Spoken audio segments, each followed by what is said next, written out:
बड़ी बड़ी खबर आपको बता दें, यहाँ जिस तरीके से मोदी कैबिनेट 3.0 के मिनिस्टर्स में पोर्टफोलियो का बंटवारा हो रहा है, विभागों को बांटा गया है और अब तक आपको बता दें कि अश्विनी वैष्णव को एक बार फिर से वजारत रेल बनाया गया है। जरा के हवाले से खबर है ये। गडकरी को मिनिस्ट्री ऑफ रोड ट्रांसपोर्ट बना दिया गया है। जरा के हवाले से खबर। एस जयशंकर एक बार फिर से विदेश मंत्री बने हैं। जरा के हवाले से खबर, यानी कि जो बड़े डिपार्टमेंट है, पोर्टफोलियो है, उन्हें चेंज नहीं किया गया। अजय टम्टा को रोड ट्रांसपोर्ट बनाया गया है। अश्विनी वैष्णव को एक बार फिर से रेल वजारत दिया गया है। ये बड़ी खबर आपको बता रहे हैं। नितिन गडकरी को एक बार फिर से मिनिस्ट्री ऑफ रोड ट्रांसपोर्ट दिया गया है। जरा के हवाले से खबर सामने आई है। एस जयशंकर एक बार फिर से विदेश मंत्रालय का ओहदा संभालते हुए नजर आएंगे। जरा के हवाले से खबर। एस जयशंकर विदेश मंत्री बनाए गए हैं और आपको बता दें कि जिस तरीके से अजय टम्टा को यह रोड ट्रांसपोर्ट स्टेट मिनिस्टर बनाया गया है। जरा के हवाले से खबर। बीजेपी ने 25 अपने कैबिनेट मिनिस्टर बनाए हैं और जो बड़े मंत्रालय हैं, जो बड़े पोर्टफोलियो हैं, वो बीजेपी के ही कैबिनेट में जो वजीर हैं उनके पास रहने वाले हैं। इससे ये वाजे हो रहा है। जो जरा के हवाले से खबरें निकलकर सामने आ रही हैं। नितिन गडकरी को एक बार फिर से मिनिस्ट्री ऑफ रोड ट्रांसपोर्ट दिया गया है। एस जयशंकर विदेश मंत्री बने रहेंगे। एक बार फिर से उन्हें विदेश मंत्री बनाया गया है। जरा के हवाले से खबर। और Ajay Tamta road transport state minister बने हैं। तो आपको बता दें कि बड़े जो पोर्टफोलियो है उनमें किसी तरह का बदलाव होगा, इसकी गुंजाइश कम नजर आ रही थी और अब जो जरा के हवाले से खबरें निकलकर सामने आ रही हैं वो इसके ऊपर मोहर लगाती हैं कि बड़े जो पोर्टफोलियो हैं वो बीजेपी के जो माजी में मिनिस्टर रहे हैं उन्हें ही एक बार फिर से उनके कंधों पर एक बार फिर से इस काम को आगे बढ़ाने की जिम्मेदारी होगी। जैसे कि अश्विनी वैष्णव वजारत रेल उन्हें दिया गया है। जरा के हवाले से खबर है और पूरी डिटेल सामने आएगी। और आपको बता दें कि यहाँ मोदी कैबिनेट 3.0 के मिनिस्टर्स में विभागों का बंटवारा होना शुरू हो गया है। इसके साथ साथ आज जो बड़े बड़े जो मंत्रालय हैं, बड़े मंत्रालय हैं, वो बीजेपी अपने पास रखेगी क्योंकि ये काफ़ी अहम मंत्रालय हैं और कैबिनेट वजीर बीजेपी के 25 हैं। 5 अलाई जो हैं उन्हें कैबिनेट वजीर बनाया गया है। उन्हें क्या पोर्टफोलियो दिया जाता है ये भी देखना होगा। लेकिन फिलहाल जो तस्वीरें सामने आ रही हैं, जो खबरें निकलकर जरा के हवाले से सामने आए, उसके मुताबिक अश्विनी वैष्णव वजारत रेल संभालेंगे और इसके साथ ही आपको बता दें कि नितिन गडकरी एक बार फिर से मिनिस्ट्री ऑफ रोड ट्रांसपोर्ट संभालेंगे। अजय टम्टा को ministry of road transport state दिया गया है। एस जयशंकर विदेश मंत्री बने हैं। जरा के हवाले से खबर। तो कुल आपको बता दें कि 71 मिनिस्टर्स हैं मोदी कैबिनेट में इस मर्तबा। उन्हें क्या क्या जिम्मेदारी दी जाती है, किस किस वजीर को क्या पोर्टफोलियो दिया जाता है, इसकी खबर पल पल की अपडेट आप तक हम पहुंचा रहे हैं। अब तक जो जरा के हवाले से खबरें हैं, नितिन गडकरी को एक बार फिर से मिनिस्ट्री ऑफ रोड ट्रांसपोर्ट दिया गया है। बड़े बदलाव देखे गए हैं इस डिपार्टमेंट में और ग्राउंड पर भी। और रोडों की जो हालत इस वक्त नजर आ रही है वो काफ़ी बेहतर नितिन गडकरी के जरिए की गई है। बहुत तेज़ी के साथ रोड बन रहे हैं, इसलिए एक बार फिर से नितिन गडकरी को उन्हीं के काम को आगे बढ़ाने के लिए ये जिम्मेदारी एक बार फिर से उनके कंधों पर सौंपी गई है। और अश्विनी वैष्णव को वजारत रेल बनाया गया है। हालांकि वजारत रेल काफ़ी यहाँ दिलचस्प होगा देखना, क्योंकि अश्विनी वैष्णव के दौरे इक़्तिदार में कई रेल हादसे पेश आ चुके हैं और जिस तरीके से बालासुर का हादसा सामने आया तो उसके बाद से वजारत रेल की बहुत किरकिरी हुई थी और अश्विनी वैष्णव के ऊपर कई सवाल भी उठे थे। हालांकि एक बार फिर से उनके ऊपर ये जिम्मेदारी दी गई है और उनके ऊपर एक बार फिर से यकीन किया गया है। वजारत रेल अश्विनी वैष्णव को दिया गया है। जरा के हवाले से खबर। अलाई जो है 5 मिनिस्टर जो कैबिनेट मिनिस्टर हैं, जिसमें चिराग पासवान भी है, जीतन राम मांझी हैं, ललन सिंह है जेडीयू से, एक टीडीपी से भी है वजीर, और भी दीगर जो 5 अलाई हैं इस वक्त, तो उन्हें क्या पोर्टफोलियो दिया जाता है ये भी देखना होगा। लेकिन मिनिस्टर्स का जो पोर्टफोलियो है, विभाग हैं, वो बंटवारा हो रहा है और बंटवारे के तहत जो जरा के हवाले से खबरें निकलकर सामने आई, अहम मंत्रालय बीजेपी के पास ही रहने वाले हैं और टॉप 5 जो मंत्रालय हैं वो अब तक जो खबरें हैं वो ये बताती हैं कि बीजेपी ने उसमें किसी तरह की तब्दीली नहीं की है। मोदी कैबिनेट में किसी तरह की कोई तब्दीली नहीं हुई है। उन्हीं चेहरों के ऊपर एक बार फिर से भरोसा जताया गया है। निर्मला सीतारमण को क्या पोर्टफोलियो दिया जाता है ये भी देखना होगा। लेकिन फिलहाल Ajay Tamta road transport state minister बनाए गए, उत्तराखंड से आते हैं और सांसद बनकर आए हैं।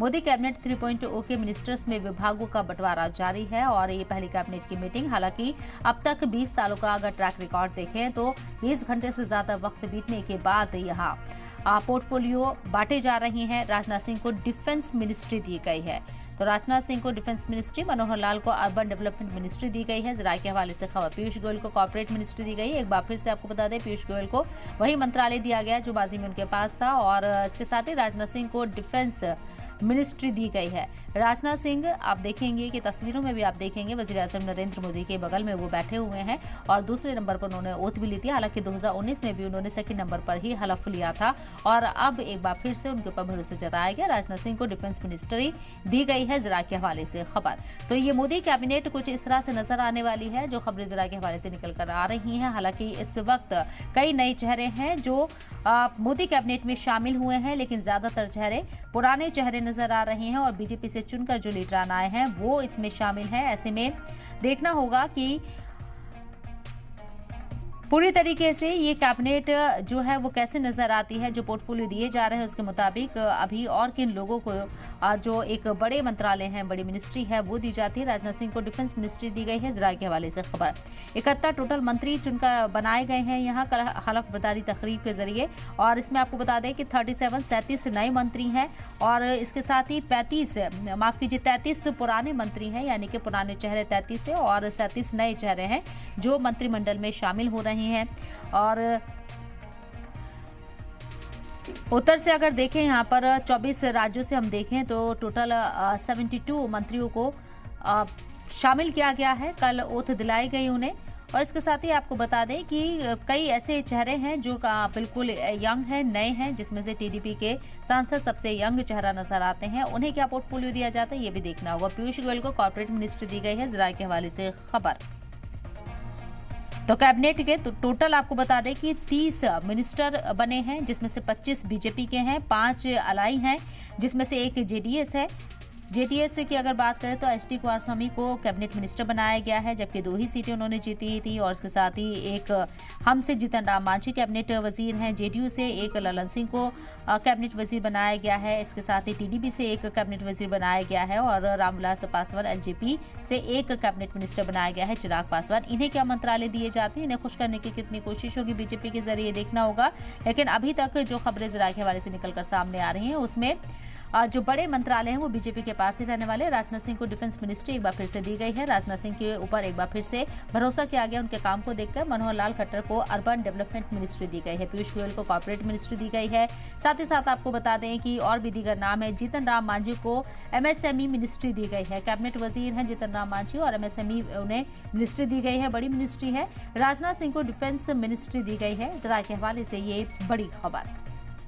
अश्विनी वैष्णव एक बार फिर से वजारत रेल संभालते हुए नजर आएंगे। पीयूष गोयल को कॉर्पोरेट मिनिस्ट्री दी गई। एक बार फिर से उनके ऊपर यकीन किया गया और से मंत्रालय जो कि 2019 में उन्हें दिया गया था जब कैबिनेट बनी थी, और अब एक बार फिर से पीयूष गोयल को सेम मंत्रालय दिया गया है, कॉर्पोरेट मिनिस्ट्री दी गई। मनोहर लाल खट्टर को अर्बन डेवलपमेंट मिनिस्ट्री दी गई है। पहली मर्तबा मोदी कैबिनेट में शामिल हुए हैं मनोहर लाल खट्टर और ये बड़ी मिनिस्ट्री उनको दी गई। साथ ही साथ जीतन राम मांझी को भी खुश करने की कोशिश एमएसएमई मिनिस्ट्री दी गई है, बड़ी मिनिस्ट्री है और बिहार के लिहाज से काफी फायदा भी पहुंचा सकती है, क्योंकि बिहार में अगले साल चुनाव भी होने हैं और जीतन राम मांझी एक बड़ा पिलर है।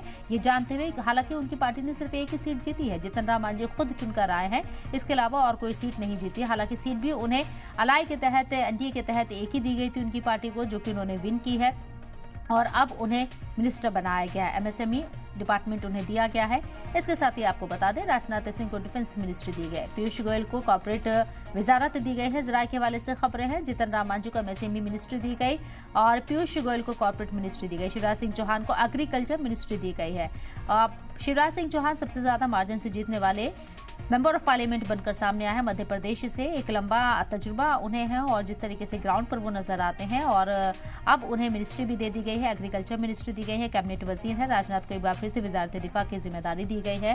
वजारत दिफा की जिम्मेदारी राजनाथ अपने कंधों पर एक बार फिर से उठाते हुए नजर आएंगे। एस जयशंकर फिर से वजीर खारजा बने हैं, यानी कि जो बड़े पोर्टफोलियो है उसमें किसी तरह का कोई बदलाव नजर नहीं आ रहा है। निर्मला सीतारमण को फिर से ये फाइनेंस मिनिस्ट्री दी गई। हालांकि निर्मला सीतारमण अपने काम को लेकर काफी सुर्खियों में रही और जिस तरीके से यहाँ फाइनेंस मिनिस्ट्री को उन्होंने संभाला है वो भी खबरों का मौजू रही है एक बार फिर से। हालांकि उनको सेम मिनिस्ट्री से नवाजा गया है और वित्त मंत्रालय उन्हें दिया गया है। साथ ही साथ पीयूष गोयल को कॉर्पोरेट वजारत दी गई है। निर्मला सीतारमण एक बार फिर से फाइनेंस मिनिस्टर बनी है।